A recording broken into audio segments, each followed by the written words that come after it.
नमस्कार, मैं हूं प्रीति सिंह और आप देख रहे हैं मुद्दा आपका में आज की चर्चा भारत की अर्थव्यवस्था के सबसे बड़े कर सुधार जीएसटी 2.0 पर। प्रधानमंत्री नरेंद्र मोदी ने 15 अगस्त को लाल किले से ऐलान किया कि अब समय आ गया है एक नए, सरल और आम आदमी के हित में बने जीएसटी ढांचे का। उन्होंने कहा कि 4 अलग अलग टैक्स स्लैब्स को घटाकर अब सिर्फ 2 दरों में इसे बदला जाएगा, 5% और 18%, और लग्जरी और सिन प्रोडक्ट्स पर अलग उच्च कर दर लागू रहेंगी। इस बदलाव का असर सिर्फ सरकार के राजस्व पर ही नहीं बल्कि देश की अर्थव्यवस्था, उद्योगों की रफ्तार, निवेशकों के विश्वास और सबसे बढ़कर आम उपभोक्ता की जेब पर सीधे सीधे पड़ेगा। अर्थशास्त्रियों का अनुमान है कि इससे बाजार में लगभग 2.4 लाख करोड़ रुपए की अतिरिक्त मांग पैदा हो सकती है और जीडीपी में भी 0.5% से 0.7% की वृद्धि हो सकती है। मतलब ज्यादा खपत, ज्यादा उत्पादन और रोजगार के नए अवसर। हाँ, इसमें कुछ चुनौतियां भी हैं, कुछ अंदेशे भी हैं। राजस्व में कमी का अंदेशा है और राज्यों की सहमति भी काफी अहम रहने वाली है। लेकिन सरकार मानती है कि यह कदम भारत को नए विकास के पथ पर लेकर जाएगा। आज मुद्दा आपका में करेंगे चर्चा। भारतीय अर्थव्यवस्था की दिशा, क्या ये कदम हमें अगले दशक की विकास कहानी लिखने में मदद करेगा? आम आदमी पर असर क्या होगा? क्या सस्ता हो सकता है, क्या महंगा हो सकता है? उद्योग जगत पर किस तरह का असर होगा? एमएसएमईज और कारोबार को कितनी राहत मिलेगी? 2047 के विकसित भारत के लक्ष्य में कितनी मदद हमें मिलने वाली है? इन तमाम पहलुओं पर करेंगे हम चर्चा। और इस पर चर्चा के लिए मेरे साथ 3 खास मेहमान आज स्टूडियो में मौजूद हैं। मेरे साथ हैं बृजमोहन अग्रवाल जी, जो कि लोकसभा सांसद हैं। बृजमोहन जी, बहुत बहुत स्वागत है आपका। शुक्रिया संसद टीवी में हमारे साथ जुड़ने के लिए। सुजीत कुमार जी, राज्यसभा सांसद, हमारे साथ जुड़े हुए हैं। सुजीत जी, बहुत बहुत शुक्रिया आपका भी हमारे साथ चर्चा में शामिल होने के लिए। संजय शरण जी भी हमारे साथ स्टूडियो में मौजूद हैं, former commissioner of customs and CGST. Sanjay ji, बहुत बहुत स्वागत और शुक्रिया आपका हमारे साथ जुड़ने के लिए। बृजमोहन जी, शुरुआत में आपसे करूं। प्रधानमंत्री ने कहा कि जो जीएसटी 2.0 है वो भारत की अर्थव्यवस्था को एक नए ग्रोथ पाथ पर लेकर जाने वाला है, नया विकास पथ होगा। आपकी पहली प्रतिक्रिया क्या होगी? क्या ये सुधार वाकई हमें एक नई दिशा में लेकर जा रहा है? मैं आदरणीय प्रधानमंत्री जी को इसके लिए बहुत बहुत धन्यवाद भी देता हूं, बधाई भी देता हूं कि जीएसटी जब शुरुआत में लागू हुआ तो लोगों को बहुत सारी आशंकाएं थी। जीएसटी के लागू होने के बाद देश की अर्थव्यवस्था मजबूत हुई है, देश की जीडीपी बढ़ी है। हम जो 11वीं अर्थव्यवस्था से 5वीं पर आए, 4थी पर आए, अब तीसरी अर्थव्यवस्था पर हम पहुंचने वाले हैं। और टैक्स का स्लैब जितना कम होता है उतनी ज़्यादा टैक्स की बढ़ोतरी होती है, टैक्स जमा होता है। पहले 4 स्लैब थे, अब 4 स्लैब को कम कर 2 स्लैब 5% और 18% का स्लैब लाया जा रहा है। और इसके माध्यम से जो आम आदमी है, गरीब आदमी है, उसकी जो आवश्यकताएं हैं, जैसे दूध है, ब्रेड है, बिस्किट है, जीवन रक्षक दवाएं हैं, उन पर सब पर टैक्स कम किया जाएगा तो आम आदमी का जीवन स्तर ऊंचा उठेगा। और जो लोगों की शंकाएं हैं, हमेशा ये कहा जाता है कि टैक्स जितना कम होगा उसकी रिकवरी उतनी ज़्यादा होगी और टैक्स चोरी उससे बचेगी। तो मुझे लगता है ये जो नया 02 जीएसटी लाया जा रहा है उसके माध्यम से पूरे देश का आम आदमी, गरीब आदमी, महिलाएं, किसान, मजदूर, नौजवान, सबके लिए राहत भरा होगा। स्पोर्ट्स की सामग्रियां सस्ती होंगी, हमारे खिलाड़ी जो हैं वो बहुत तेजी से विकसित होंगे, क्योंकि जो खिलाड़ी होते हैं वो किसी एक वर्ग से नहीं होते, वो गरीब भी होते हैं, अमीर भी होते हैं, मजदूर के बच्चे भी होते हैं।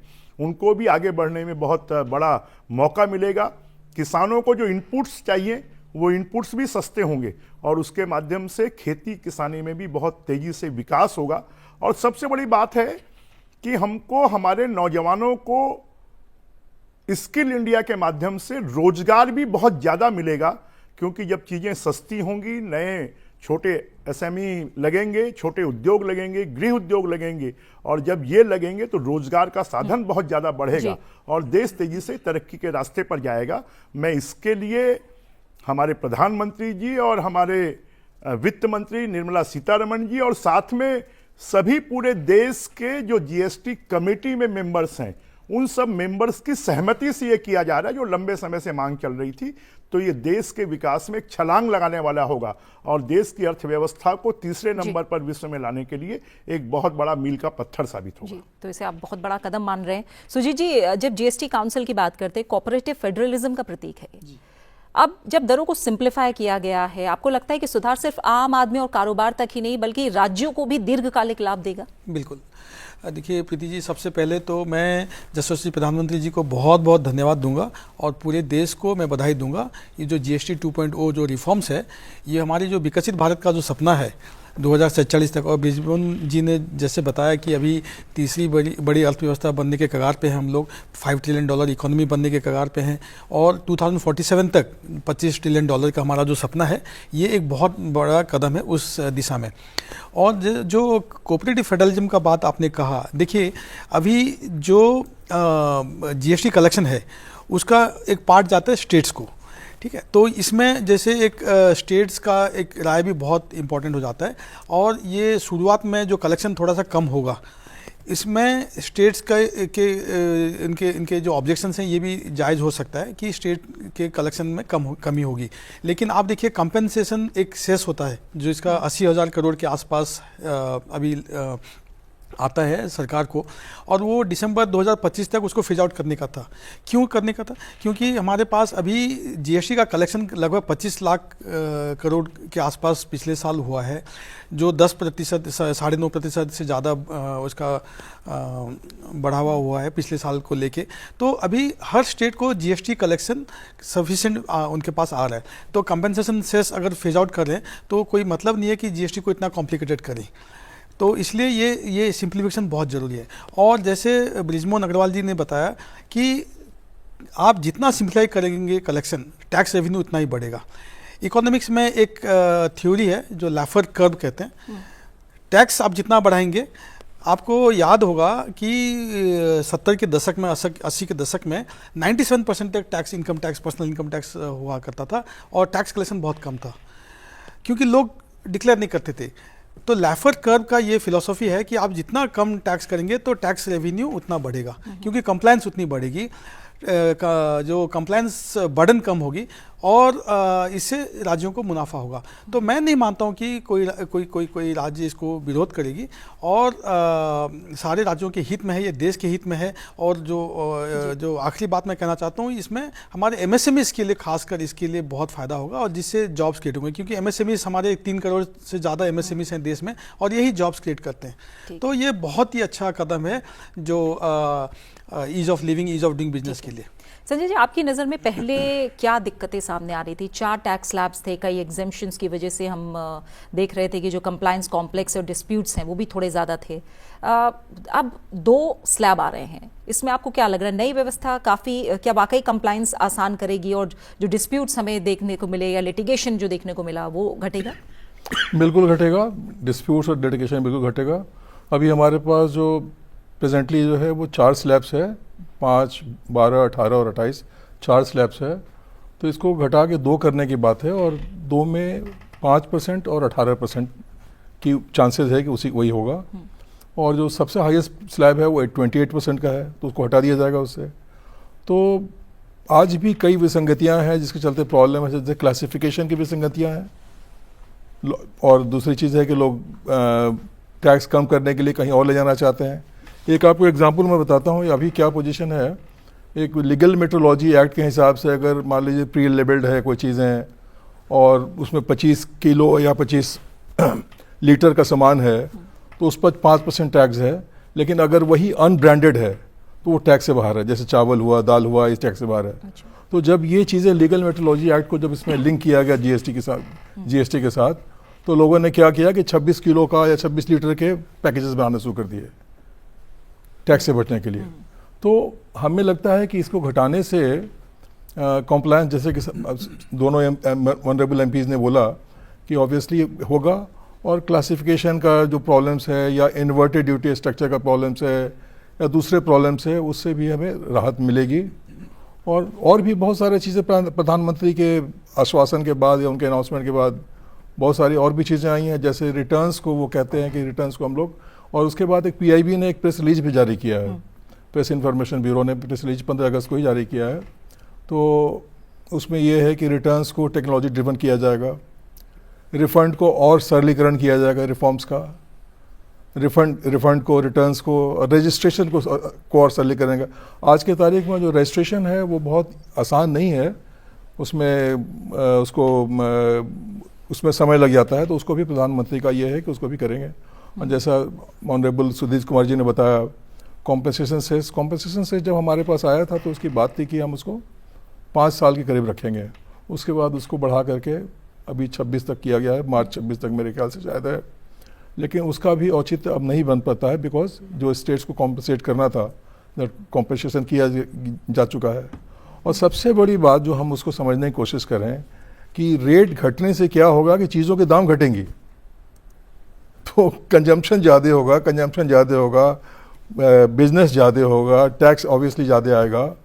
तो अभी जैसे हम लोग 2 लाख करोड़ के आसपास हम लोग पर मंथ के आसपास चल रहे हैं करीब एवरेज आउट, जो कि 24-25 लाख करोड़ एक साल में है, तो इसका इम्पैक्ट भी दिखाई पड़ेगा। और मैं एक बहुत बड़ी बात, दोनों मेंबर्स बैठे हैं यहाँ पर पार्लियामेंट के, मैं एक्सपेक्ट नहीं कर रहा था कि इस बजट में, कुछ दिन पहले भी जीएसटी पे चर्चा हुई थी, मैं उस चर्चा में यहाँ था आपके संसद टीवी पर ही, तो मैंने कहा था कि अल्टीमेटली, जो अंग्रेजी में था, ultimately will go to 3 rate and then 2 rate.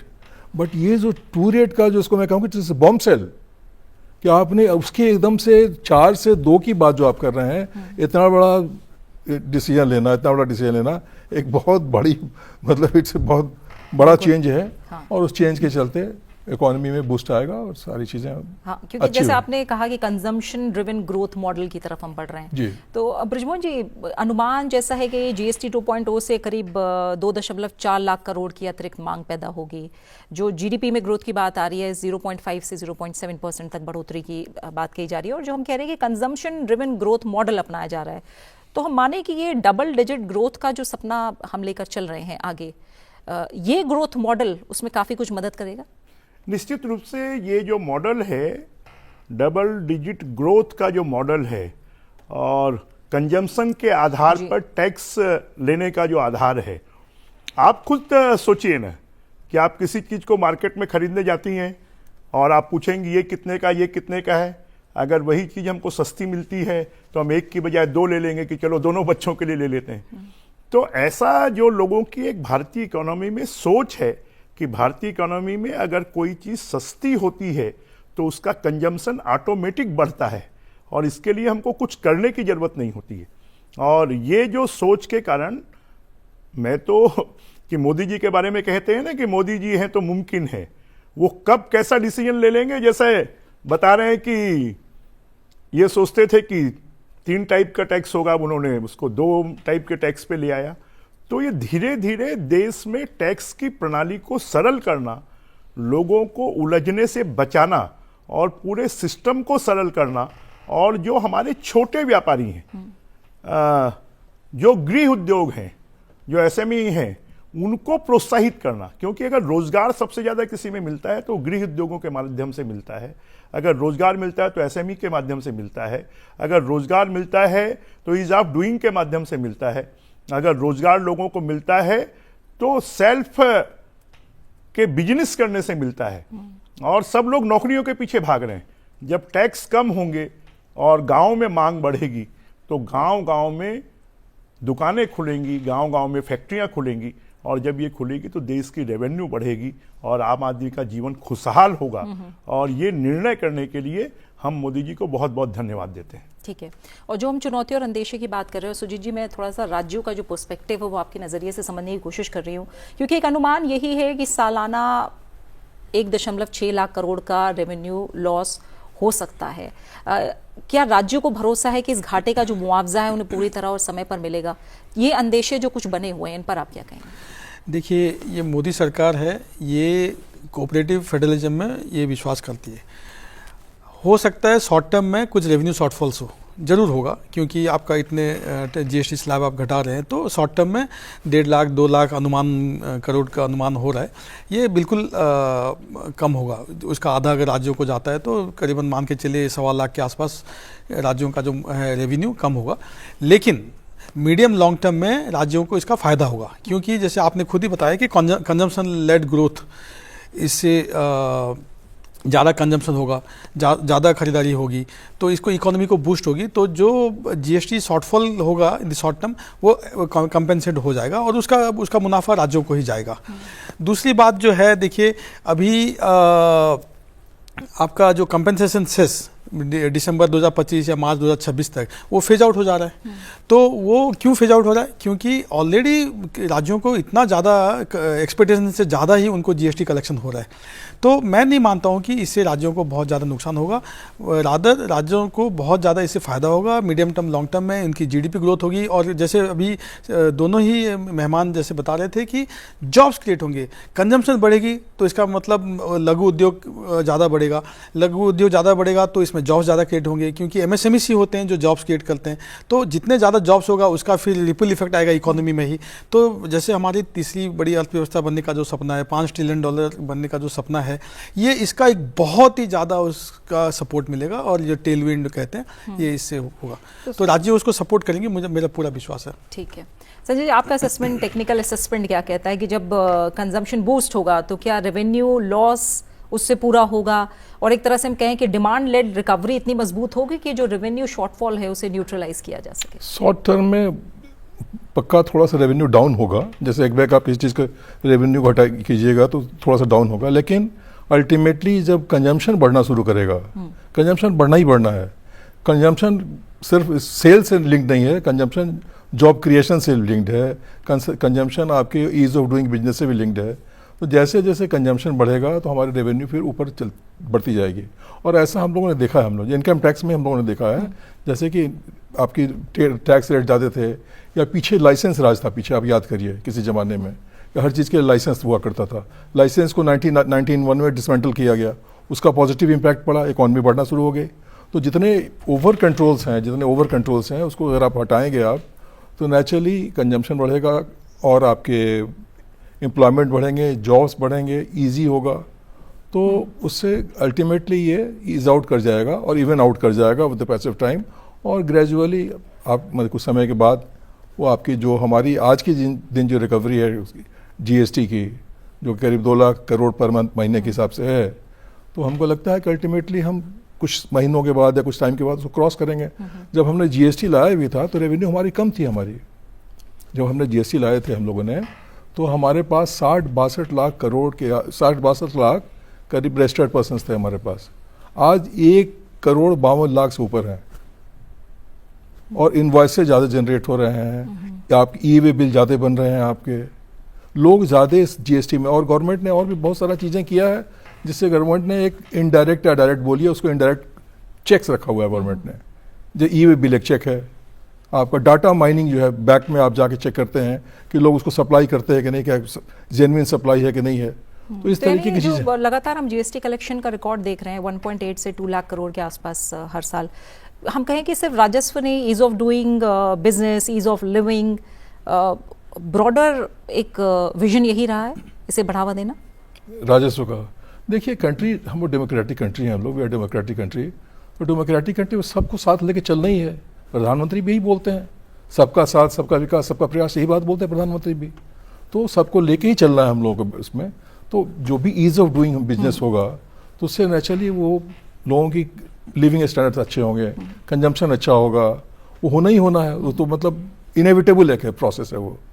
ठीक है। तो जैसे हमने पीछे भी आपसे कहा कि जैसे कंट्रोल्स कम होते गए, जब पीछे मैंने कुछ कंट्रोल्स की बात की मैंने, तो कंट्रोल्स कम जैसे होते चले गए तो उससे और इकॉनमी बेटर हो गई। अगर हम आज हम कंट्रोल इकॉनमी आज भी होते हैं, हम आज मान लीजिए, तो हम जिस पोजीशन में आज तीसरी अर्थव्यवस्था है या चौथी अर्थव्यवस्था है, तीसरी की तरफ हम अग्रसर हो रहे हैं, वो भी नहीं होता हमारा।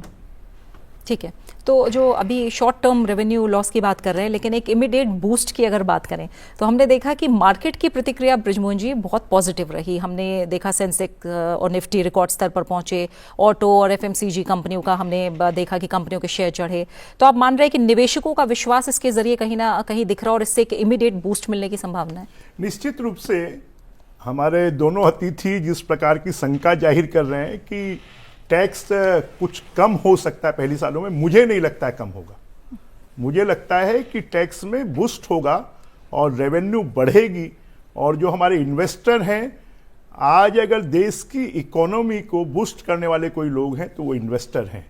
और अगर इन्वेस्टर ज़्यादा इन्वेस्ट करेगा तो लोगों की जेब में ज़्यादा पैसा जाएगा, और लोगों की जेब में ज़्यादा पैसा जाएगा तो परचेजिंग कैपेसिटी बढ़ेगी, और परचेजिंग कैपेसिटी बढ़ेगी तो टैक्स भी ज़्यादा जमा होगा, और टैक्स ज़्यादा जमा होगा तो डेवलपमेंट भी बहुत तेज़ी से होगा। और लोगों को एम्प्लॉयमेंट भी मिलेगा। मुझे लगता है कि जीएसटी के 2 स्लैब करना छोटी मोटी बात नहीं है। ये पूरे देश की इकोनॉमी को और पूरे देश के हर वर्ग के जीवन को सरल बनाने का एक बहुत बड़ा निर्णय है।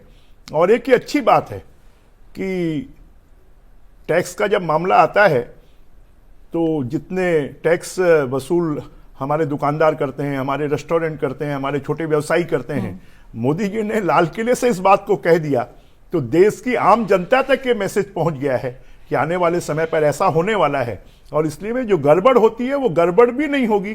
और मैं तो ये मानकर चलता हूं कि किसी भी प्रकार की टैक्स की कमी पहले साल से भी नहीं होगी, बल्कि टैक्स बढ़ेगा, रेवेन्यू बढ़ेगी, लोगों का जीवन सरल होगा, लोगों के जो पेइंग कैपेसिटी है वो बढ़ेगी, और वो अगर बढ़ेगी तो देश की इकोनॉमी बूस्ट करेगी और देश में डेवलपमेंट के काम भी, लोगों को सड़क, पानी, बिजली और विभिन्न सुविधाएं और ज्यादा मिलेंगी। और लोगों की अपेक्षाएं और उम्मीदें यही हैं कि 11 साल में मोदी जी जिस तेजी से डेवलपमेंट का काम कर रहे हैं और ज्यादा तेजी से करें। और मोदी जी ने कहा भी है कि हमारा जो तीसरा कार्यकाल है, पहले 2 कार्यकाल से दुगनी गति से विकास होगा। और मुझे लगता है ये निर्णय उसी के तहत है।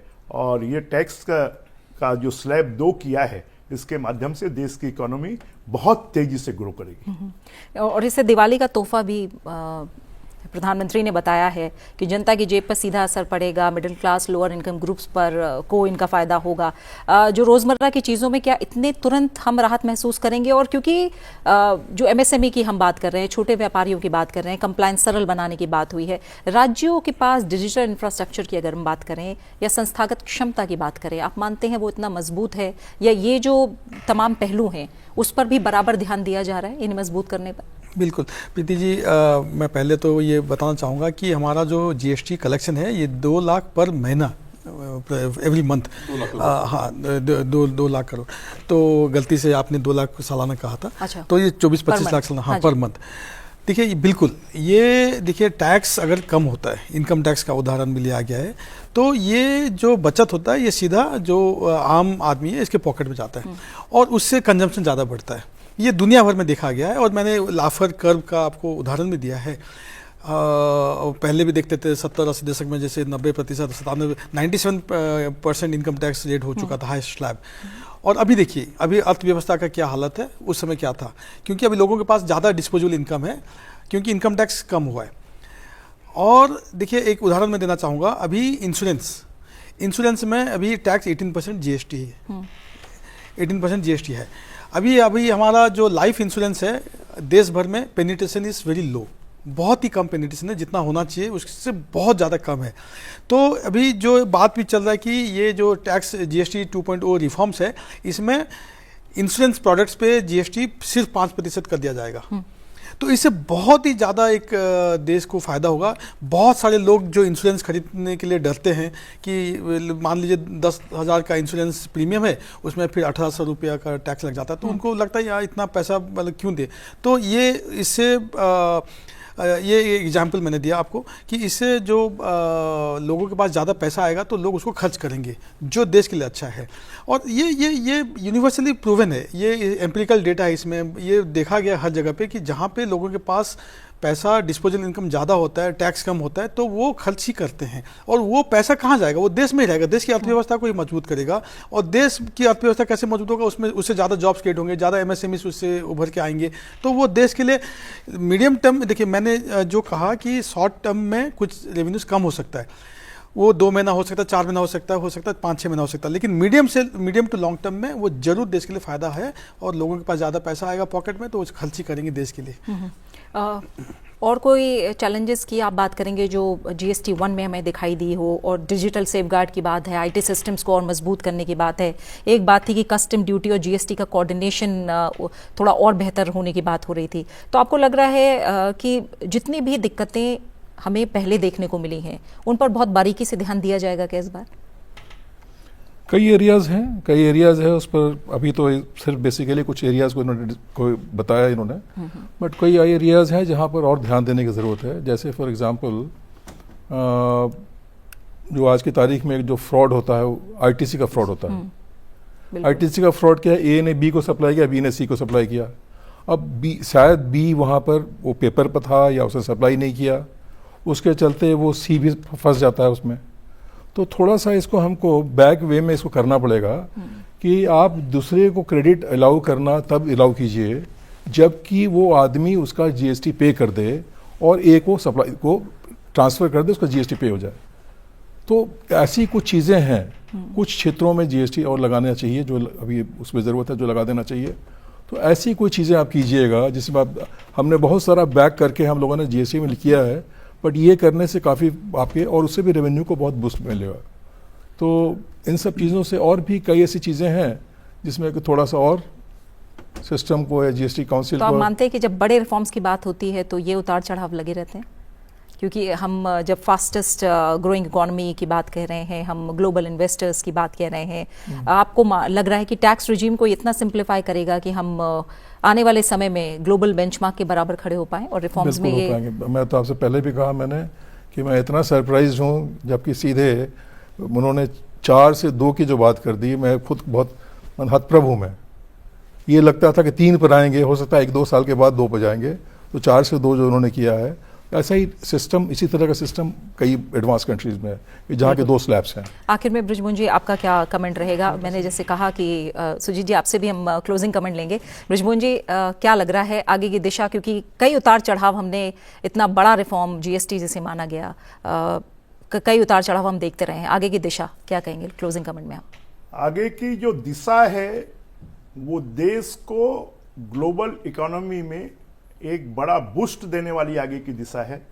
आगे की जो दिशा है वो आम आदमी के जीवन को बेहतर बनाने वाली दिशा है। आगे की जो दिशा है वो टैक्स के माध्यम से कम टैक्स से ज़्यादा जमा करने की जो सोच है, उसको ये हमारे देश में आदि अनादि काल से माना गया है कि जितना कम टैक्स होगा उतनी ज़्यादा सरकार के खजाने में पैसे जमा होंगे। ये चाणक्य ने भी कहा है कि सरकार का काम लोगों से ज़्यादा वसूली करना नहीं है, सरकार का काम लोगों को ज़्यादा सुविधा देना है। तो मोदी जी की ये जो रणनीति है, और लोग एक दिन में सब कुछ नहीं हो सकता, सुधार की प्रक्रिया तो जीवन भर चलने वाली प्रक्रिया है, परंतु जीएसटी आने के 6 साल के अंदर ही इतना बड़ा परिवर्तन करना, ये निश्चित रूप से भारत की सरकार का, मोदी जी की सरकार का, हमारे वित्त मंत्री जी का एक बहुत बड़ा स्टेप है। और ये स्टेप आम आदमी के जीवन में आमूलचूल परिवर्तन लाएगा, उसकी परचेजिंग कैपेसिटी बढ़ाएगा, उसके जीवन स्तर को बढ़ाएगा। और इसके लिए हम मोदी जी को और वित्त मंत्री निर्मला सीतारमण जी को बहुत बहुत बधाई देते हैं और शुभकामनाएं देते हैं। जी नहीं, देखिए जो अभी संजय जी बता रहे थे इनपुट टैक्स क्रेडिट का जो फ्रॉड होता है, ये सरकार की नज़र में है और इसके बारे में सरकार बहुत जल्दी कुछ काम करने वाली है। और ब्लॉकचेन, आर्टिफिशियल इंटेलिजेंस को इस्तेमाल करके सरकार इसको भी पूरा ख़त्म करने की दिशा में काम कर रही है। और मुझे पूरा उम्मीद है कि आईटीसी जो जीएसटी रिफॉर्म्स में ये आईटीसी फ्रॉड भी ख़त्म हो जाएगा।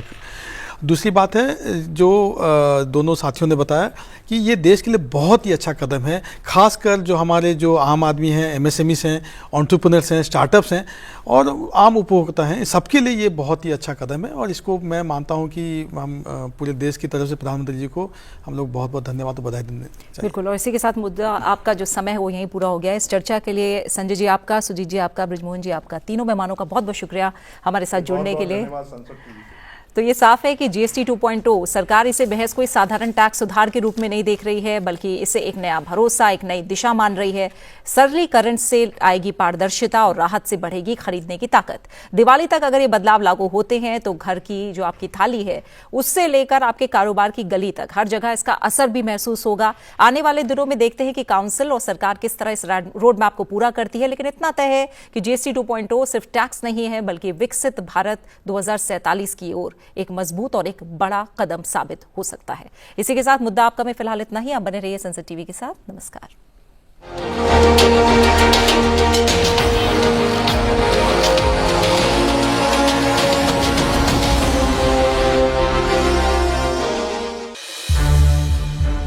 संसद टीवी के और भी प्रोग्राम्स देखने के लिए सब्सक्राइब करें हमारा यूट्यूब चैनल।